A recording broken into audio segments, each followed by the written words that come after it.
سے کم نہیں ہے جو دوسرے مجھے سن رہے ہیں. بے شک میں آپ کے ذریعے سے کسی اور کو پیغام دے رہا ہوں. بے شک سلامت رہے انتہائی مؤدب اور مہذب انداز سے. یعنی ویسے بھی مہذب لوگ گالیاں نہیں دیتے, بے شک سلامت رہے رقیق جملے نہیں بولتے پڑھے لکھے لوگ. وہ ایک لفظ بولا جاتا ہے کہ پارلیمانی زبان میں بات کرتے ہیں.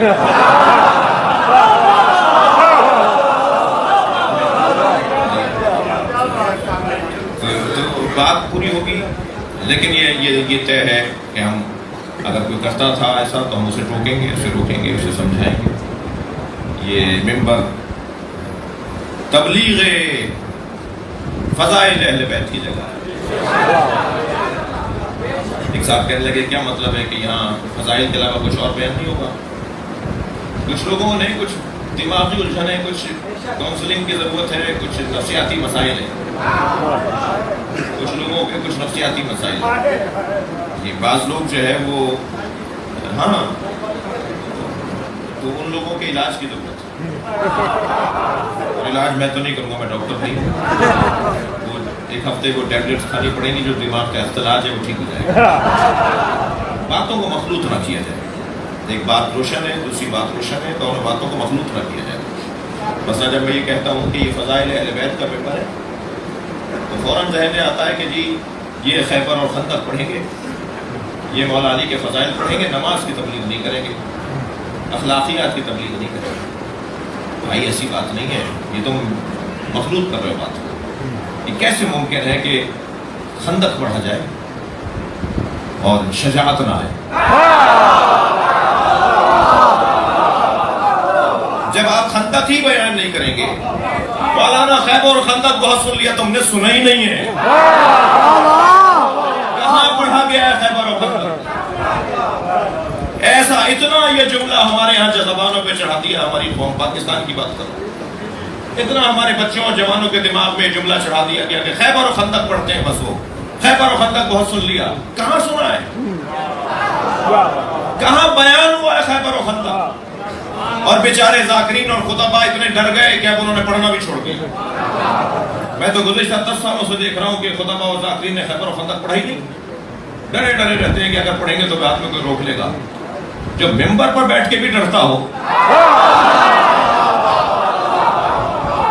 وہ تو یہ بہت کمزوری کی بات ہے. نہیں بیان ہوا خیبر و خندق, صرف ایک جلوہ دکھا دو.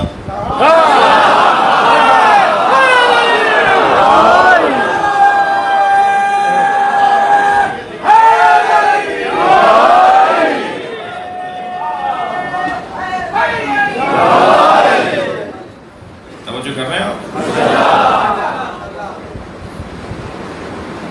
جن کے خندق خیبر میں مرحب آیا تھا اور خندق میں امر بن عبد تھا. ایسے ہی جب خندق میں میرے مولا کو مولا نبی نے بھیجا تو مولا پیادہ تھے اور وہ سوار تھے.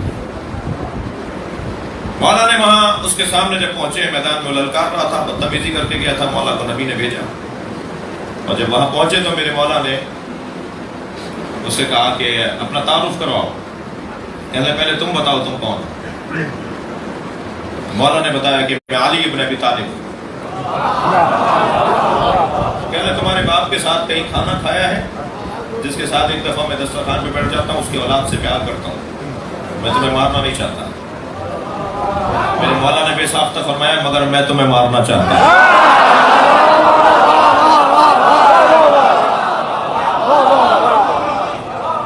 کہنے لگا تمہارا یہ مقام, یہ کیفیت کہ تم مجھے مارنا چاہتے ہو؟ حضرت فرمایا ہاں. کہنے لگا پھر حملہ کرو. حضرت فرمایا پہل نہیں کرتا, پہل نہیں کرتا. کہنے لگا آخری آرزو بتاؤ. مولا نے فرمایا اسلام قبول کرو.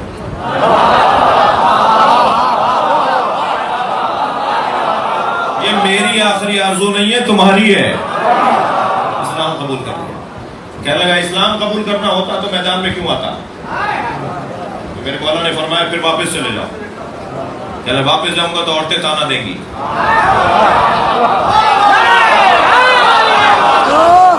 اب یہ مکالمات تو دیکھیے, ان مکالمات میں جو کیفیت انسان کی ہوگی، کہنا مجھے عورتیں تانے دیں گی، کم سے کم یہ بھی طے ہو گیا کہ کافر عورتیں تو مردوں کو تانا دے کے مرد بنا دیتی تھی۔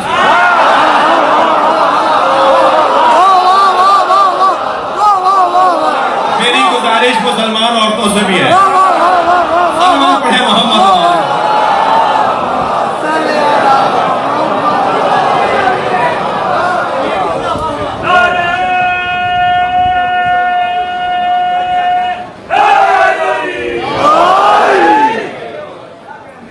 واپس نہیں جاؤں گا، عورتیں تانا دے گی۔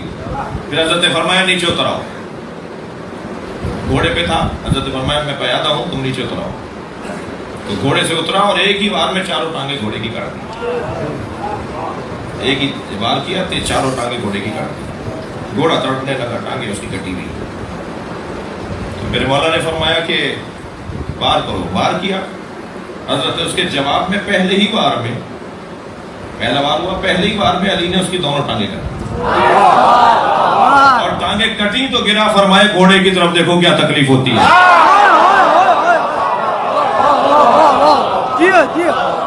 صلوات پڑھیں گے محمد والے۔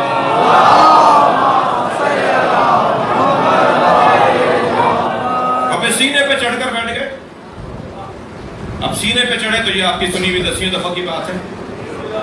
میرے مولا سینے پہ چڑھے تو اس نے مولا سے کہا کہ اب میری زندگی تو تمہارے ہاتھ میں ہے، میری ایک آرزو ہے، میرے بدن سے کپڑے نہیں اتارنا۔ حضرت نے فرمایا کہ میں دنیا کی خاطر میدان میں نہیں آتا،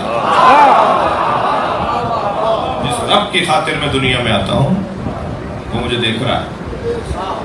اور میرے مولا نے گردن کاٹی اور سر لے کر آ گئے۔ جب بہن جنازے پر آئی تو اس نے کہا میں نہیں روں گی، میں اپنے بھائی پر نہیں روں گی، اس لیے کہ میرے بھائی کو کسی مرد نے مارا۔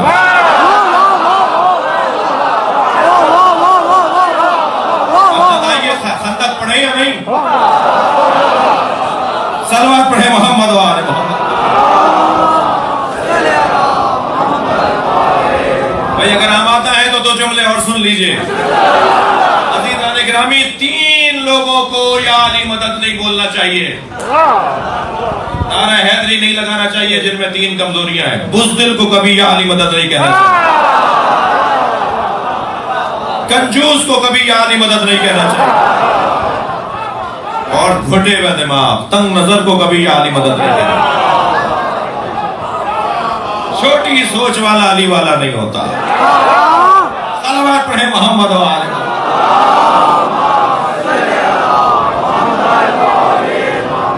وسعت ذہنی، وسعت فکری۔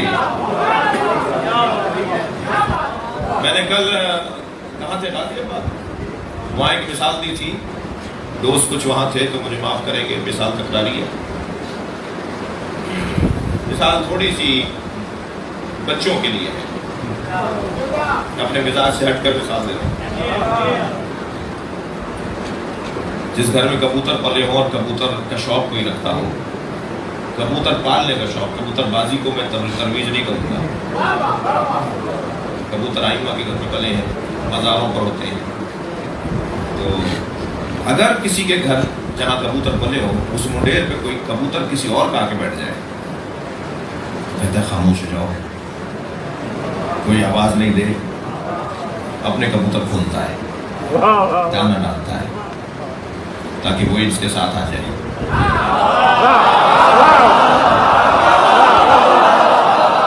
اہل بیت کے چاہنے والوں کو اگر کوئی اہل بیت کے گلشن میں کبوتر آ رہا ہے تو رویہ ایسا رکھنا ہے کہ جانے نہ پائے۔ صلوات پڑھیں گے محمد وآل محمد۔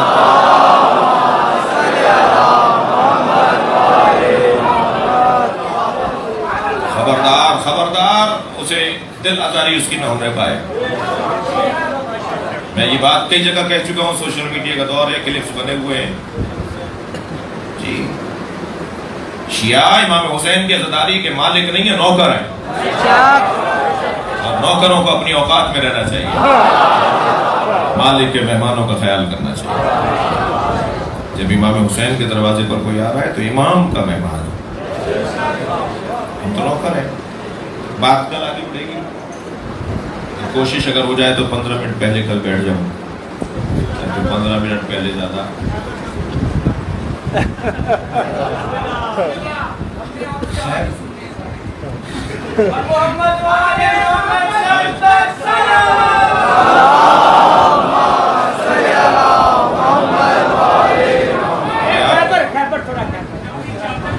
تھوڑا سا بتا.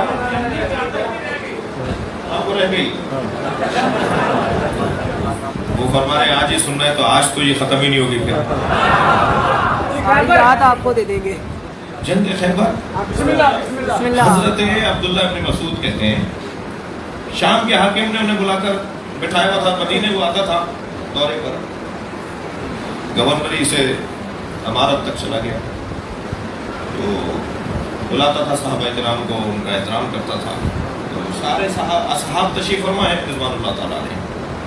حضرت عبداللہ ابن مسعود بھی بیٹھے تو کسی سے کہا کہ ذرا علی کے خلاف ذرا سب کرو، شتم کرو، علی پر لان کرو. ایک شاعر کھڑا ہوا، مولا کے خلاف اس نے ایک نظم سنائی. عبداللہ ابن مسعود کھڑے ہوئے، جانے لگے. کہا کہاں جا رہے ہیں؟ کہا میں اس محفل میں نہیں رہ سکتا. بہت بڑی بات ہے، جس کی جو خدمت ہو یاد رکھنی چاہیے. اٹھ کے جانے لگے. کہا کیوں جا رہے ہیں؟ کہا یہ جو ذکر ہو رہا ہے میں اس میں شریک نہیں ہونا چاہتا. کہا تمہیں علی کی برائی بری لگ رہی ہے؟ کہ اللہ میرا ایمان رخصت ہو جائے گا.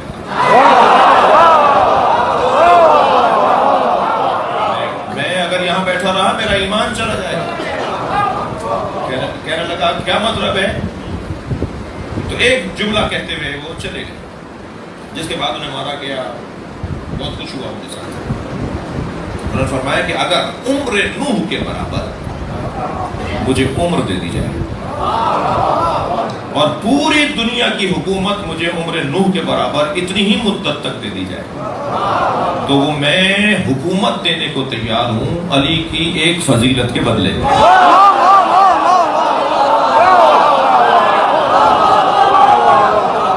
مجھے علی کی ایک فضیلت مل جائے میں وہ لے کر اپنی حکومت دینے کو تیار ہوں.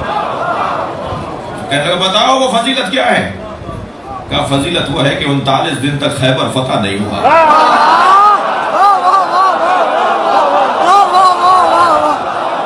اور سرکار نے فرمایا لَأُوتِيَنَّ غَدًا رَايَةً رَجُلًا كَرَّارًا غَيْرَ فَرَّارٍ. میں کل علم اسے دوں گا جو مرد ہوگا.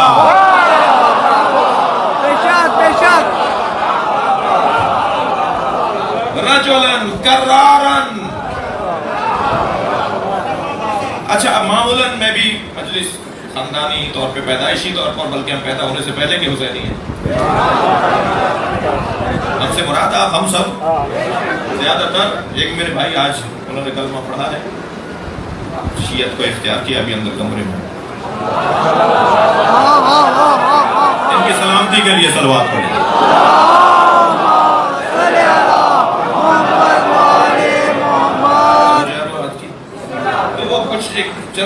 ایک تعداد ضرور ہے سی، لیکن البتہ یہ بھی جو آج آ رہے ہیں نا یہ آج کے نہیں ہیں.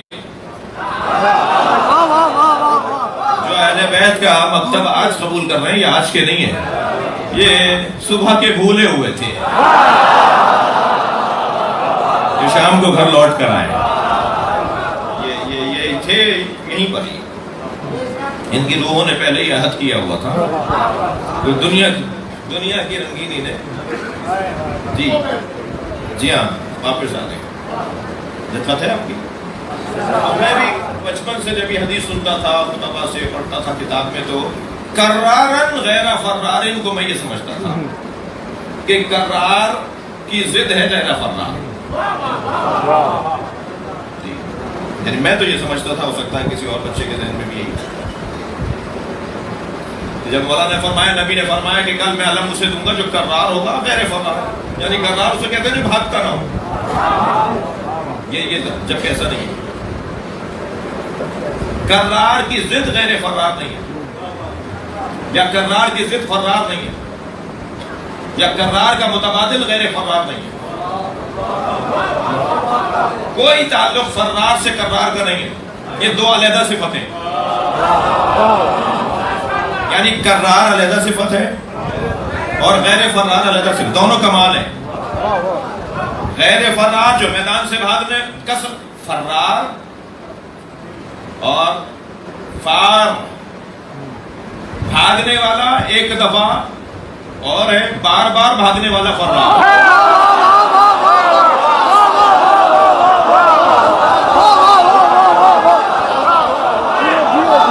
جو بار بار بھاگے آصف بھائی، جو بار بار بھاگے اسے کہیں گے فرار. اور کرار ایک علیحدہ صفت اور غیر فرار ایک علیحدہ صفت. کرار کسے کہتے ہیں؟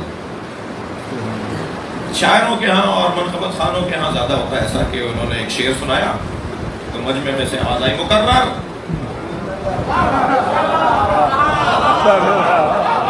دوبارہ سنائیے. کرار پلٹ پلٹ کر جھپٹ جھپٹ کر حملہ کرنے والے.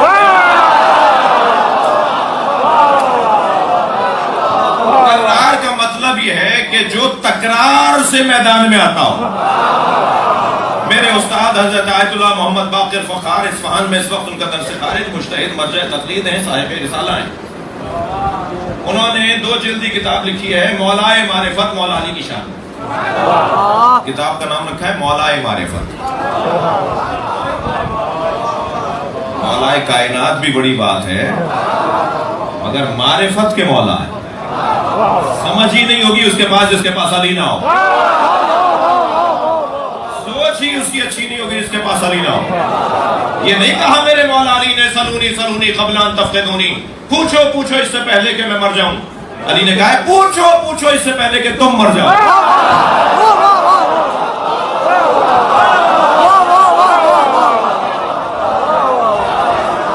مولائے معرفت جو علی سے نہیں پوچھے گا مر جائے گا، مٹ جائے گا، مر جائے گا، جو علی کے دروازے پر نہیں آئے گا. انہوں نے اس 2 جلدی کتاب مولائے معرفت کے اندر کرار پر کوئی 20 صفحوں کی بحث کی ہے کہ کرار کہتے کسے ہیں. ان 20 صفحوں کا خلاصہ کوشش کرتا ہوں ایک جملے میں. کرار اسے کہتے ہیں جو ہر دور میں ہر نبی کی مدد کو پلٹتا ہو.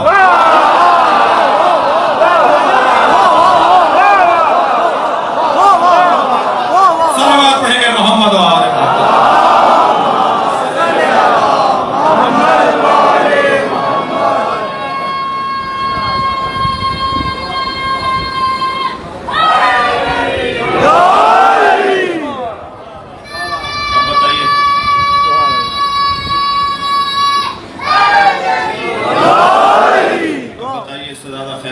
کرنے کا وقت کہاں ہے؟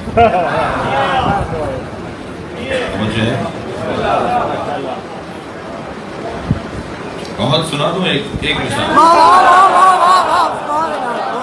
ایک مثال. جب سب بھاگ گئے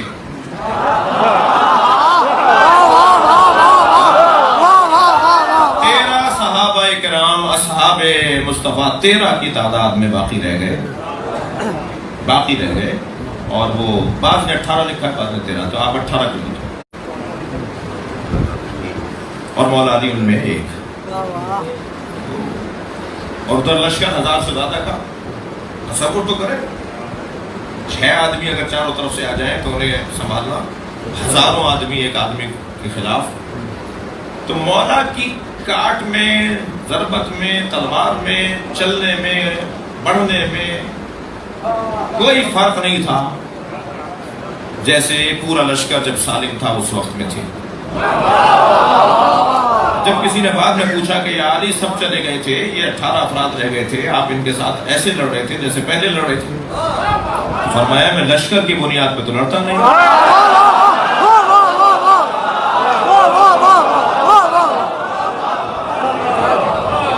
یہ کیفیت بہت. تو اس میں جو مولا کا انداز تھا تو اس انداز کو دیکھ کر ایک مرتبہ جبریل نبی کے برابر جا کے بیٹھے اور کہا یا رسول اللہ دیکھ رہے ہیں علی کیسے اکیلے بھی ویسے ہی لڑ رہے ہیں جیسے علی پہلے لڑ رہے تھے لشکر کے ساتھ. تو نبی نے بے ساختہ فرمایا کیفا لا انہ منی وانا منہ, کیسے نہ لڑے میں اس سے ہوں وہ مجھ سے. تو جبریل نے بے ساختہ فرمایا انا منکما, اور میں آپ دونوں سے ہوں. اللہ اکبر.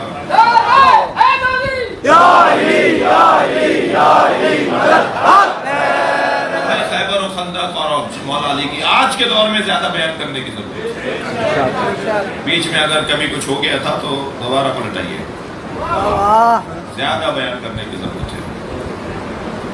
بزدلوں کا کوئی تعلق علی سے نہیں. پہلے کی مائیں, اب سے 200 سال پہلے کی مائیں بچوں کو کہتی تھی تمہارے ابا کے بدن پہ 4 چوٹوں کے زخم تھے. تو بچہ کہتا تھا کہ اماں کیسی چوٹیں, کیسے زخموں کے نشان؟ کہ وہ فلاں میدان میں گئے تھے, انہیں وہاں چوٹ لگی تھی. اماں وہ خود کیا کر کے آئے تھے؟ کہ وہ چوٹ ایک لے کر آئے تھے مگر گردن 2 اتار کے آئے تھے. یہ قصے سناتی تھی پہلے کی مائیں. لوریاں ہی شہادت کی مصروں پر ہوتی تھی, جہاد کے مصروں پر ہوتی تھی. تو یہ کبھی بھی دور تبدیل نہیں ہوگا. انسان نہیں بدل رہا بھائی. گاڑیاں بدلی ہیں, گھر بدلے ہیں, کھانے بدلے ہیں, کپڑے بدلے ہیں, انسان نہیں بدلا. انسان نہیں بدلا, وہی حضرت آدم والا انسان ہے. ظالم کل بھی تھا, ظالم آج بھی ہے. عادل کل بھی تھا, عادل آج بھی. فرق یہ ہے کہ کل ظلم کرنے کے لیے وسیلے کچھ اور تھے, آج کچھ اور. اسی لیے قرآن پرانا نہیں ہوگا, نہج البلاغہ پرانا نہیں ہوگی. اس لیے کہ قرآن اور نہج البلاغہ کا موضوع مادہ ہے ہی نہیں. اللہ کپڑوں سے, گھر سے, مکان سے, غذاؤں سے تو بات ہی نہیں کرتا. اللہ تو انسان سے بات کرتا ہے, اور انسان نہیں بدل رہا. یہ بچہ جوان کہتا ہے نا کہ جی پرانا دین ہو گیا, نئے دور کے ساتھ کیسے چلے گا؟ کیا پرانا ہو گیا بھائی؟ کپڑے پرانے ہو گئے جو دادا پہنتے تھے, اب تم نہیں پہنتے. غذائیں پرانی ہو گئی جو دادی اماں بنا لیتی تھی, آج کی بواؤں کو, بچیوں کو بنانا ہی نہیں آتا. کیا انسان نہیں بدلا ہے؟ اور قرآن اور اہل بیت کا موضوع انسان ہے, مادہ نہیں ہے. قرآن بھی پرانا نہیں ہوگا, اہل بیت کے فرامین بھی پرانے نہیں ہوں گے. آج بھی تازہ ہیں, آج بھی نئے ہیں.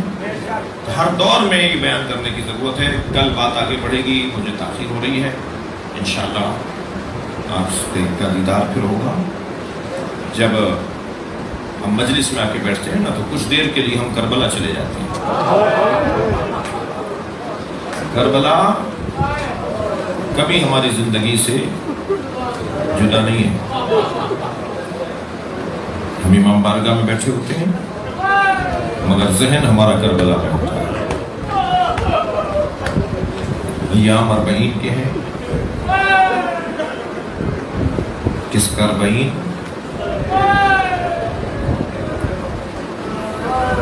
جس کا لاشا بے گور و کفن رہا, جسے بہن بغیر دفنائے چلی گئی, جس کے لاشے کو زوجہ نے دھوپ میں دیکھا. سلام اس سکینہ بی بی پر ہو. مجلس میں خواتین بھی بیٹھی ہیں, بچیاں بھی بیٹھی ہیں. محاورتاً کہا جاتا ہے کہ بیٹیوں کو باپ سے پیار ہوتا ہے, باپ بھی بیٹیوں سے زیادہ پیار کرتے ہیں. میں نے مقتل کربلا میں دیکھا ہے ذوالجناح خبر شہادت پہنچانے کے لیے اس خیمے پر گیا جہاں سکینہ تھی. اجرکم اللہ, آپ کی آوازیں بلند ہیں. اگر کسی غم میں نہ رلائے سوائے غم اہل بیت میں رونے رلانے والوں میں قرار دے. عزیزانو, کربلا میں حسین سے انسانوں نے تو وفا نہیں کی, اور جنہوں نے وفا کی ان کو شہادت کا درجہ مل گیا. لیکن آخری وقت میں امام حسین سے جس وجود نے وفا کی وہ امام حسین کا رہوار ذوالجناح. میں ایک جگہ مجلس پڑھ کر باہر نکلا تو ایک جوان نے مجھے روک کر کہا مولانا آج آپ نے مصائب کم پڑھے. میں نے کہا کیا یہ مصائب کم تھے کہ حسین گھوڑے سے گر گئے؟ بعض جملے، ایک جملہ رونے کے لیے بہت ہوتا ہے، گھنٹوں روتا رہوں کم ہے ایک جملے کے اوپر۔ میرے مولا سجاد فرماتے ہیں کہ یہ جملہ میرے ذہن سے نہیں نکلتا، جب اپنی پھوپھی کو دیکھتا ہوں یہ جملہ مجھے یاد آتا ہے۔ دربار شام میں آواز لگائی گئی زینب کو دربار میں لایا جائے۔ اجرکم اللہ، اجرکم اللہ، اللہ آپ کی حاجتوں کو پورا کرے۔ اجرکم اللہ، بلا تشبیہ میری ہماری کوئی حیثیت نہیں ہے، ہمارے ماں باپ قربان حسین مولا، ہماری نسلیں قربان امام حسین کی جوتیوں پر، بلا تشبیہ اگر اس ممبر سے میں گر جاؤں تو وہاں سے وہ جوان کہے گا مولانا چوٹ تو نہیں لگا، وہاں سے وہ بچہ اٹھے گا مولانا کیا ہوا تھا؟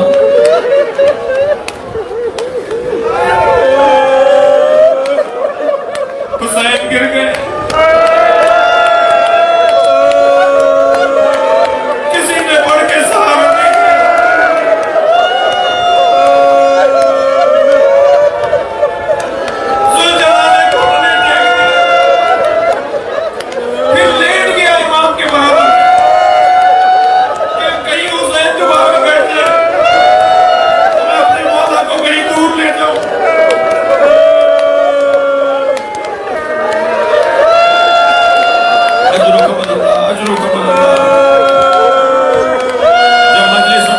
عزیز و بلند آواز سے رویا کریں۔ امام جعفر صادق بلند رونے والوں کو دعا دیتے ہیں، اللہ اجر و ثواب عطا فرمائے۔ عزیز و جناب مجھ سے بیٹھا نہیں جا رہا۔ حرم حضرت معصومہ میں نے آیت اللہ مشکینی سے ایک عارف مجتہد تھے، ان سے میں نے یہ مسائل سنے تھے، وہ مجلس پڑھ رہے تھے، پڑھ رہے تھے کہ جب حسین گھوڑے پہ ڈگمگا رہے تھے، جب دائیں گرنے لگتے تھے تو زین پکڑ کر سناتے تھے اور اس طرف دیکھ کر کہتے تھے لا واللہ، جب دوسری طرف گرنے لگتے تھے تو ہاتھ کا اشارہ کر کے کہتے تھے لا واللہ۔ عرب لا واللہ وہاں کہتا ہے جہاں کوئی کچھ دینا چاہتا ہو اور وہ لینا نہ چاہتا ہو، منع کرنے کو مجھے نہیں چاہیے۔ امام گرتے ہوئے کہتے تھے مجھے نہیں چاہیے۔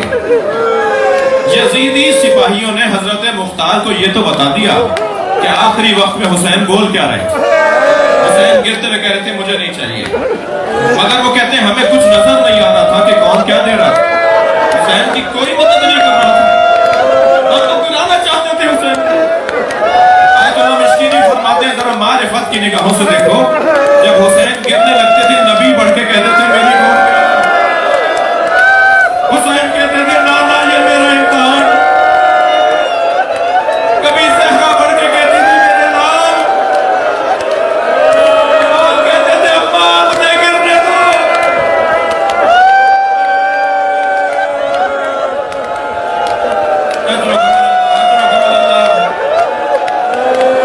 امام زین سے زمین پر آ گئے، پسر سعد نے آواز لگائی خبردار کوئی ذوالجناح کو تیر نہ مارے۔ میں نے بچپن میں نبی کو اس پہ بیٹھے دیکھا، میں اسے تبرک کے طور پہ رکھوں گا، اسے پکڑ کر لاؤ۔ سپاہی آگے بڑھے، ایک ایک دو دو کر کے جاتے تھے، وہ انہیں زخمی کر دیتا تھا۔ 80 سپاہیوں کو ذوالجناح نے زخمی کیا تو پسر سعد نے کہا چھوڑ دو، پیچھے ہٹ جاؤ، دیکھو کرتا کیا ہے۔ جب اس نے دیکھا نا سپاہی دور ہٹ گئے ہیں، کوئی میرے قریب نہیں آ رہا، تو اس نے دائیں بائیں دیکھنا شروع کیا، اسے اندازہ ہوا کہ حسین سے دور ہو گیا ہے۔ عزاداروں وہاں دوڑا جہاں حسین کو اتارا، مگر رونے والوں اسے دیر ہو گئی تھی، حسین کی گردن کاٹی۔ یہ امام کے لاشے پر پہنچا، اپنی پیشانی کو خون سے رنگین کیا، زمین کربلا پہ پیر مار رہا تھا جیسے ماتم کر رہا، اور ماتم کرتا ہوا دوڑا ہے خیمہ گاہ کی طرف۔ اور جب خیمہ گاہ پر پہنچا نا تو سکینہ نے بابا کے گھوڑے کی آہٹ سنی، وہ خیمے کے دروازے پہ دوڑتی بھی آئی۔ سمجھداریاں قربان جناب سکینہ پر، عقلیں قربان جناب سکینہ پر، انتہائی وقار کے ساتھ قدم اٹھائے، گھوڑا گردن لٹکائے کھڑا ہے۔ ایک مرتبہ گھوڑے کی گردن پہ ہاتھ رکھ کے کہا یا جوادو ابھی حل سلطیا ام قتل عطشانہ، بس مجھے اتنا بتا دے پانی پلا کر مار